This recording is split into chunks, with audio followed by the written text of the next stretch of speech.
Hi, it's your boy. Look, the Lit King Money Squad. We back with another banger. We finna watch 15 amazing sand castles people actually built. So, before they do, make sure you like, subscribe, hit that bell, turn on post notifications, comment down below, share this video, and yeah, give it to 20k subscribers. But yeah, let's get into this banger. Let's get it. Class artisan or just a kid using buckets and shovels, there's no wrong way to build a great sandcastle. A pastime for beachgoers around the world, there's a deep satisfaction in building something from scratch using nothing but fine sand all day, only to walk away and see it replaced by an empty space the next day after it's been washed away. And while anyone can build their very own sandcastle, there are some people that take things to a whole new level. So put on some sunscreen and join me for today's video as we count down the top 50 most impressive sandcastles in the world. Number 15, My Better Half. Perhaps the greatest rivalry in any form of popular media is shared by Batman and the Joker. The two have been at each other's throats since the 1940s, and they've managed to star in their own successful films. So it should make sense that people would want to create their own art of Batman and the Joker. But this particular sandcastle really goes against the grain in terms of vision and execution. For starters, the level of detail is pretty downright impressive. Everything from Batman's muscles to his ribs is depicted, and the ruffles and folds of the Joker's coat almost look too real. They even included his buttons and signature clownfish flower. Batman's gaze is intense as he stares ahead, perhaps trying to take his mind off the situation, holding hands with his arch nemesis. And the look on the Joker's face is enough to keep even the bravest beachgoers up at night. But the big sandy elephant in the room, as you can see, is that each figure is split right down the middle perfectly. And while creating the minor details of the sandcastle at large is impressive, how the artist got those perfect edges is perhaps the greatest enigma. And speaking of artists, My Better Half was made by just two people, David Ducharme of British Columbia and Marielle Hessels of the Netherlands. The two teamed up to tackle the Canadian Open Sand Sculpting Competition in 2015, with the theme that year being Heroes and Villains. Number 14, Medieval Times. For whatever reason, people from all over the globe love the medieval period of Europe, whether it's the tales of lords and ladies or King Arthur and his knights of the Round Table searching for the Holy Grail.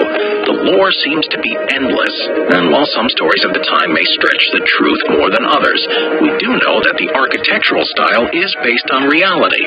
This artist took the idea of making a sandcastle quite literally, depicting a castle or citadel from times of old.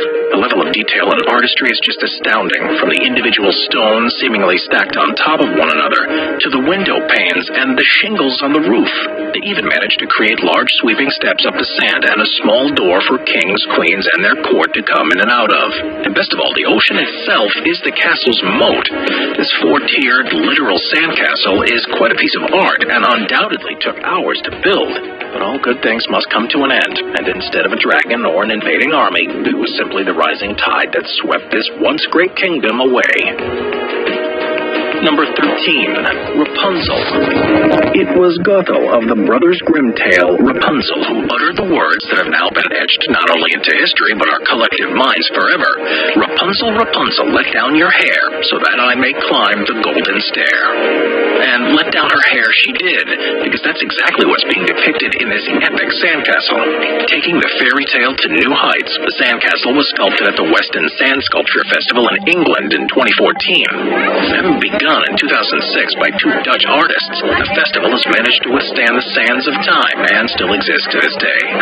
The theme of this particular gathering was fairy tales, myths, and legends, and the Rapunzel Sandcastle is just one of many spectacular works, which all used a grand total of 4,000 tons of sand. But instead of carving Rapunzel into her lonely high tower at the castle's apex, she likes sleeping peacefully below as the braids of her sandy brown hair slither their way around the gorgeously crafted castle and up to the top as if it were a snake. Perhaps this sandcastle shows what life was like for Rapunzel after she escaped the tower, and she still dreams of her time in a cold, lonely stone castle.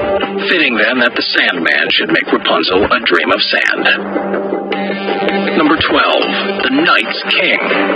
Next on our list is an epic sandcastle. It shows off one of the more recent myths of our time, a Game of Thrones, crafted and constructed in the same festival as Rapunzel's Dream, the Weston Sand Sculpture Festival. This sand sculpture looks as though it's ready to destroy a castle rather than build one. Call them the Others. Call them the White Walkers. This subject of the Night's King is not only here to destroy Westeros, but maybe even Weston. The attention to detail here is pretty crazy, and the White Walker's sinew of an old, cold, dying skin are on full display. Even with the way his hair is shown, one can feel that cold air of Westeros' winds north of the wall blowing through the whips of hair that remain. And notice how he holds a chain in his hand as if he's holding the cold reins of his even colder undead steed. And not to be outdone is the Iron Throne he carries with him, as if serving as a warning for all those enjoying the warm weather of King's Landing. And just like the Iron Throne of George R.R. Martin's creation, this sandy seat is complete with all of the steel, or in this case, sand swords that make up the incredibly uncomfortable throne, so that many kings and queens, lords and ladies have lost their lives over. Number 11, Lord of the Ring, Sandwood Sculpture Park. In Tolkien's The Lord of the Rings, there were 9 rings given to the kings of men, 7 to the dwarf lords, 3 to the elves, and the 1 ring, which was forged in secret. And then there are the tens of millions, if not billions, of grains of sand used to create this fantasy scene at the Sandwood Sculpture Park. One of the most epic tales ever told deserves one of the most epic I would say that the best thing I could say about my internet service is that I never have to think about it. You must have of the most epic sandcastles ever made, and that's exactly what we're seeing here. Sandworth Weymouth is located in the UK, where each summer artists and sculptors come from far and wide to carve both their names and their works into the sand. A sandcastle of epic proportions. This depicts the great wizard Gandalf pitted quite literally head-to-head with Gollum, whose fall from grace due to the power of the One Ring is one of the saddest stories ever penned. In between them is the humble hobbit Frodo Baggins, who left his home of the Shire to come all the way to the sculpture park in the hopes of casting the One Ring into the fires of Mount Doom. Speaking of which, the artist clearly has an eye for detail, and just behind Frodo is the lidless eye of Sauron that sits at the Tower of Barad-dûr. And much like the land of Mordor where the shadows lie, the sandcastle will one day be washed away forever. Number 10, Forever 27. Every year in the month of December, Brazil's Playa de la Canteras plays host to the Sand Sculpture Festival. International sculptures continually demonstrate their prowess with sand, rising to the challenge each year. But one year saw the stellar entry known as the Musical Geniuses of the 20th Century. With their names spelled out for those too young to remember them, this work of sandy art depicts some of the true greats: Bob Marley, Kurt Cobain, Jimi Hendrix, Elvis Presley, and Michael Jackson. And aside from being some of the best, what else do these rock stars have in common? They have all sadly passed away, but luckily for beachgoers on this day, they get to see the likeness of these legendmen, albeit for a brief moment in time and sand. Everything down to the folds in Elvis's shirt, from Michael Jackson's Jerry curls to Bob Marley's luscious locks, are crafted in excruciating detail. And much like the stars it portrays, this sandcastle, these amazing musicians burn twice as bright and just half as long. Number 9, Sand Dragon. The next entry on our list is as comical as it is impressive. This sandcastle was made as part of the 2009 Oregon Sandcastle Contest, and while it may not have won the day, it certainly won over the hearts of many spectators that day. There is a lot going on here. The obvious is the dragon swallowing the one sent to smite him completely whole, and the dragon's sandy scales carved out in great detail make the beast look like it has a hide of stone rather than flesh and blood as it emerges from the depths of the sand to likely protect the old treasure chest that hides beneath the depths. But oddly enough, instead of bringing a sword to do battle with this fire-breathing prey, it seems that the ill-fated knight brought none other than a shovel. The Shovel Knight, indeed. No wonder he never stood a chance. And even amidst all the chaos and carnage, it looks like our brave Shovel Knight stands at a small sandcastle that's been crushed under the weight of his great adversary. The only thing that could slay a dragon such as this, none other than the waves of the ocean. Number 8, your biggest fan.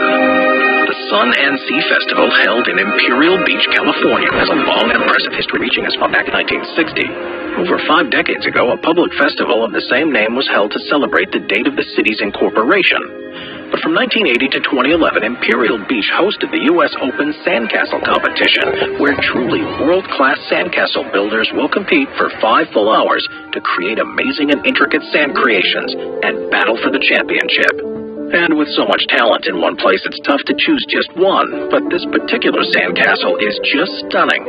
The amount of attention to detail here are beyond fathomable, and yet a very small team of artists were able to capture the young woman's emotion hiding behind her fan as she revealed just half of her face. Who knows what other secrets may be hiding behind this material? Lips, cheekbones, eyebrows, even eyelashes are all photorealistic here, displayed in the sand. This is the type of sandcastle that belongs preserved and on permanent display in a museum rather than on a beach, where it will soon be blown away by the winds and washed away by the ebbs and flows of not just time, but the sea. Number 7. Sandcastle Matt. The next on our list isn't one, but many sandcastles, all created by the man who simply goes by Sandcastle Matt. We certainly have no shortage of spectacular specimens here on this list. Sandcastle Matt takes the art form to new heights in more ways than one. Instead of creating sweeping seascapes or medieval castles, he opts for something called the drip method, which he uses to build up and up and up towards the salty sky. All he does is gather sopping wet sand from the shoreline, cup it into his fist, and let it drip, creating amazing pillars that look like a setting of an eldritch kingdom, or even the pearly gates themselves. And while these works of art and silt will leave your jaw on the floor and your mouth full of sand, Sandcastle Matt's drip method isn't as crazy as it may seem. Yes, it requires a great deal of patience, but he's able to reach new heights by simply creating the structure using objects like driftwood, setting them up to his liking beforehand, and letting it drip. It's pretty amazing how such a simple trick and a tool of the trade allows Sandcastle Matt to build something truly special. Number 6. Point Defiance Aquarium. Having a sign built for an aquarium sounds like a pretty normal idea. It can be made from wood, metal, or even something as cheap as plastic, but not... Well, that's exactly what Sue McGrew did for the Point Defiance Aquarium and Zoo. Sue McGrew created this record-breaking 17-foot-tall sand sculpture on the aquarium's central lawn. This massive three-dimensional sand sculpture depicts a hammerhead shark swimming atop a sea of green turtle moving placidly with the currents and trailed by schooling fish, a giant Pacific octopus with its bulbous round head taller than a child, a spotted eagle ray moving rapidly on waves of sand, dozens of jellyfish, and more undersea creatures. Her epic work seems to defy gravity, but the explanation is simpler and grounded.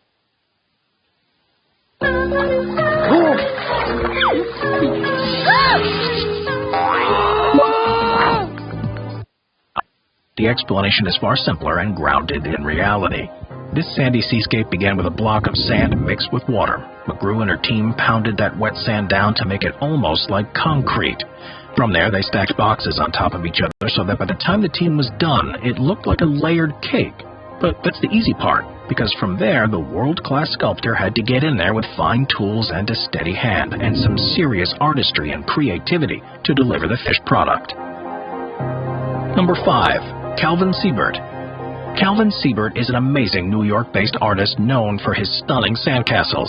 And these aren't your typical fairy tale castles. Instead, he makes castles that look like the mind-bending work of M.C. Escher. Siebert had worked as a sculptor's assistant for nearly 30 years and managed to put everything he learned into the sand. The results are these perfect angular structures that have earned him international recognition. And unlike so many other epic sandcastles we've seen today, Siebert isn't making these modern marvels once a year at a contest. Instead, this is the artist's full-time activity. And while it may not pay the bills just yet, he said in interviews that he does this more than anything else, which would make sense considering the amount of time, energy, effort, and attention to detail it takes to make something like that. But the most beautiful part about Siebert's beachside artwork isn't just how they look or his woodworking techniques that go into them, but the fact that they are transitory.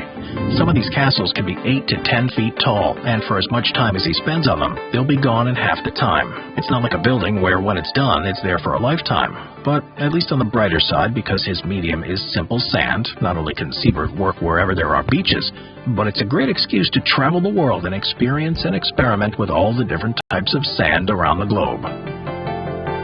Number 4. Marcio Matolias. It's a sad truth that owning a home just isn't in the cards for everyone, which leaves them with a lifetime of paying rent to someone else. It's a cruel fate, that is, unless your name is Marcio Metolius. But not only does Mr. Metolius avoid rent, but he hasn't paid any utility bills in about 20 years, thanks to the special home that he's built. Living on the beaches of Brazil, Metolius is truly king of the castle, living in an amazing sandcastle of his own creation. And while it may not be Buckingham Palace, it's pretty impressive in its own right. To maintain the sandcastle's walls and turrets, Metolius needs to regularly water the sides of his castle to prevent the fine sand from crumbling in the city's year-round tropical climate. He needs to have patience, too, because a single tropical storm can destroy the entire sandcastle in a matter of minutes, forcing him to rebuild the structure from scratch. Having done this for over 20 years, he's become well adapted to swiftly and efficiently reconstructing his sandcastle, and his work has even caught the attention of a local shopping mall that sometimes hires him to build decorative sand pieces for their displays. Number 3. The Cat Castle. Don't let the name fool you on this one. The castle made of cats isn't a palace dedicated to felines. Instead, it's an impressive sandcastle made of caterpillar-heavy machinery. This one took a lot of careful planning ahead of time before pulling out the big guns. We're talking about a CS54B vibratory soil compactor, Cat 924K wheel loader, D6N crawler, 320D and 33060 hydraulic excavators, and a 3025C mini excavator to lay down the foundation. It all started with a wooden foundation, and from there, the cats laid on the sand in droves. Once that was done, the humans came in with tools and levels to get everything just right, down to the most minute of details. The finished product is truly extraordinary, and when the final touch was added, the flag at the top of the skyscraper, this cat-built sandcastle broke the world record for the largest sandcastle in 2014, coming in at over 42 feet tall. Number 2. Disney Cathedral. This sandcastle creation was built at the Disney Sand Magic in 2017, where artists were tasked with recreating some of the most memorable scenes from the Disney catalog. While each creation is astonishing in its own right, it was the cathedral that managed to stand out from the rest. The attention to detail here is so superb that it almost looks like the real thing. This Gothic-style cathedral is incredibly tall, and those towers of sand look as though they're reaching up towards the sky. From the shingles of the spires to the tall and thin archways, it's enough to leave your jaw on the floor. Even the Roman numerals and the hands of the clock almost striking 12 look like they're ready to pop out from the scene, and you could tell that this just took hours to get done right. And all of that sand is packed down so tightly that a gust of wind won't tear down that powerhouse. The artists were even using levels to make sure they get the finest details down superbly. Number 1. The Blockhaus Sandcastle. In 2021, the gorgeous small seaside town of Blockhaus in Denmark became the home of the world's tallest sandcastle. The sandcastle stands at 69.4 feet and weighs nearly 5,000 tons. According to Guinness World Records, the castle, about 10 feet taller than previous record-holding castles built in Germany in 2019, which called for 4,800 tons of sand. The intricately decorated structure is a vision and reminds of a pyramid. Dutchman Wilfried Steiger, the creator of the castle, had the world's 30 best sand sculptors assisting him throughout his castle-building journey. The castle was built by a team of sculptors led by Wilfried Steiger from Holland. It's shaped like a triangle so it doesn't collapse under its own weight. It's pretty clever. Another method used to keep the structure strong and sound, the sand contains 10% clay so that it glues better. The artists also applied an extra layer of glue on the structure so that it lasts through the winter. It's not the sort of thing your average beachgoer is going to come up with. The sandcastle has been sculpted with various figures, even including local elements such as beaches, lighthouses, and even windsurfing has also been incorporated into it. One of the sculptors said that the castle was built as a reminder of how the coronavirus shaped the world years prior, with the crown serving as the castle's corona on top. It's an incredibly gorgeous and unique creation that also serves as an interesting reminder of recent history. Let's hope it never comes down. We'll see you next time. Watch our binge-watching playlist if you'd like to watch all of our most popular top 15 videos. Make sure you like, subscribe, hit that bell, turn on post notifications. And yeah, we bring them bangers back to back. We out. Peace.